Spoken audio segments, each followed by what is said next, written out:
I'm going to show you when you can run vicious on your weapon and when you shouldn't run vicious on your weapon, and the theory behind when vicious is effective on any weapon and when it's not. I've heard in the past a lot of theories that you should run vicious on the blunderbuss, and this is incorrect. And why is this incorrect? It's because the blunderbuss has a low critical multiplier. If you can see here, this is the critical multiplier of the blunderbuss, and it's very low. Even with vicious, the blunderbuss will do no damage. And why won't it do any damage? Well, it's because people run resilient. Here's a resilient piece, and you can have 5 resilient on your armor. As you can see here, this cancels out crits. So if you times 5 this, you'll get 4.5 critical reduction. So this means that with 150 con, you'll also get a crit reduction. So that's a 10% crit reduction and will add up to 34.5 crit reduction.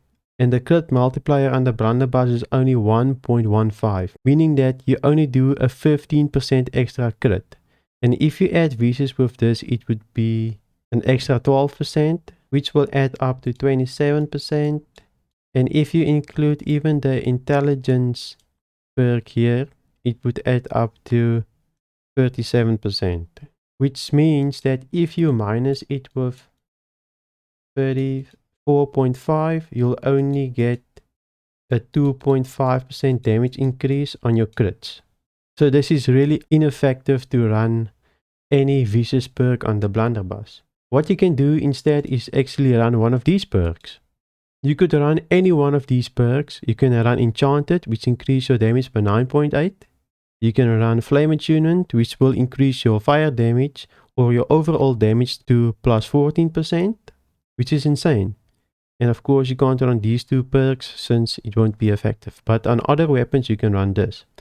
So when you're running a weapon, always look at the crit multiplier to know if you can run vicious with it.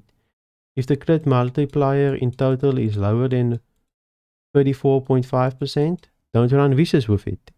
If it goes above 34.5% and it's actually a significant increase, more than the Enchanted and so forth, and the damage increase is more than these perks can provide, then run vicious. It's as simple as that. So for example, with the Greatsword, you would also run either transient strikes or falling strikes, depending on your build, if you're going a heavy tank or not. But as you can see, transient strikes will always be better since it adds a 20% damage multiplier, and vicious won't even come close to it. So with every weapon, always look at the crit multiplier, and you will know if you can run vicious with it.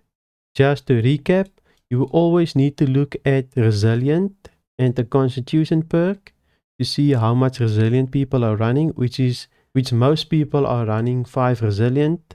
So in total it would be 35% resistance to crits. And if your crit multiplier can't go past 34.5%, do not run vicious on your weapon. You also need to take note that the intelligence perk will also give you an extra multiplier of 10% on your crits. So when calculating your crit multiplier, always take into account that intelligence also gives you a crit multiplier increase. Now that you know how vicious works, go and watch this video to see if you should run keen on your weapon or keen awareness on your ring.